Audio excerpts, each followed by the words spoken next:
आज की रात की चिंता इस वक्त पूरी दुनिया को सता रही।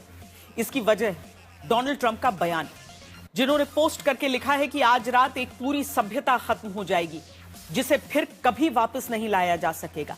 ट्रंप ने यह भी कह दिया कि मैं नहीं चाहता कि ऐसा हो, लेकिन शायद ऐसा ही होगा। ट्रंप के इतना कहने के बीच ही ईरान में खार्क द्वीप से लेकर रेलवे पुलों और दूसरे पुल पर हमले होने लगे। इसके बाद खबरदार करता सवाल आता है कि क्या ईरान में आज रात सबसे बड़ा हमला किया जा सकता है?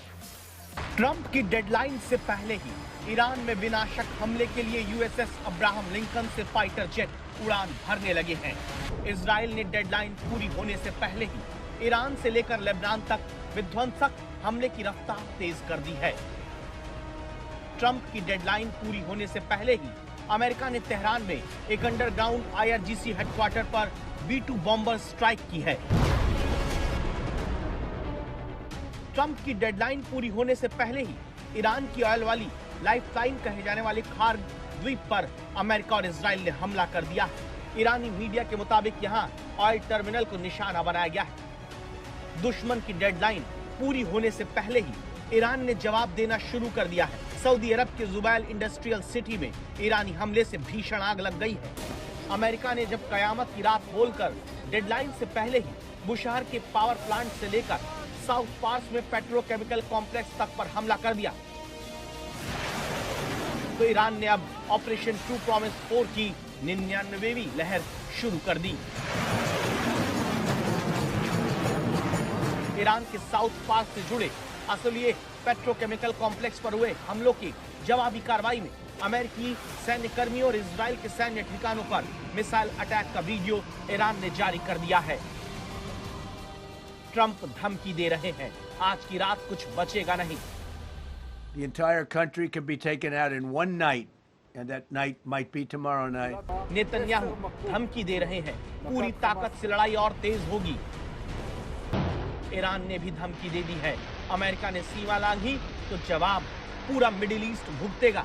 तो क्या महायुद्ध में अब तक दी जाती रही डेडलाइन को पार करने का विध्वंसक दौर आ गया है, जहां ट्रंप ने कह दिया एक रात ही हमले के लिए काफी है, इजराइल ने कह दिया अब रुकना नहीं, और ईरान कहने लगा है ऐसा टारगेट करेंगे कि अमेरिका और उसके साथी वर्षों तक इस इलाके के तेल और गैस से दूर रहेंगे।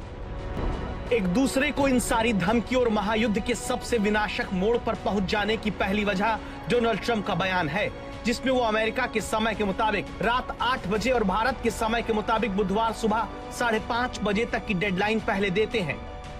Tomorrow at 8 o'clock, I gave them an extension. They asked for an extension of 7 days, right? I said, Steve, give them 10 days. 10 days is up actually today, so I gave them 11, I guess indirectly. But we're giving them till tomorrow, 8 o'clock Eastern time, and after that, they're going to have no bridges, they're going to have no power plants, Stone Age. Trump इससे पहले 5 बार और धमकी दे चुके हैं, लेकिन इस बार deadline की गंभीरता समझाने के लिए ट्रंप ने ईरान में कराज वाले पुल को ध्वस्त करने की कहानी सुना दी, ये बताकर कि कुछ ही मिनट में उनके आदेश पर कैसे ईरान में तबाही लाई जा सकती है। Order to knock out the biggest bridge. I gave the order, knock out the biggest bridge in, I believe, the Middle East, but the biggest bridge in Iran. And within 10 minutes after I gave that order, that bridge was over. लेकिन Trump की deadline पूरी होती उससे पहले ही अमेरिकी fighter jet ने उड़ान भरनी शुरू कर दी।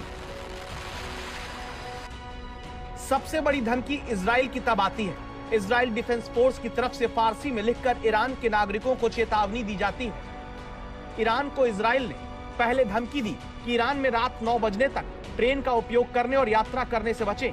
ट्रेनों और रेलवे लाइन के पास रहे तो जिंदगी को खतरा होगा। और फिर इस धमकी के कुछ ही घंटों के बाद ईरान के कराज में इजराइल ने रेलवे इंफ्रास्ट्रक्चर को निशाना बनाया। यहां हमले के तुरंत बाद रेड क्रॉस की टीम लोगों को बचाती दिखती है। ईरान के जंजन में अमीनाबाद के पास रेलवे पुल पर हमला किए जाने का दावा होता है, जहां पास में गोला बारूद और मिसाइल का ठिकाना है। तीसरा हमला इस्फहान प्रांत में होने का दावा किया गया, जहां अमेरिकी और इजरायली एयर स्ट्राइक्स ने काशान शहर में याहिया आबाद रेलवे ब्रिज को टारगेट करके हमला किया है।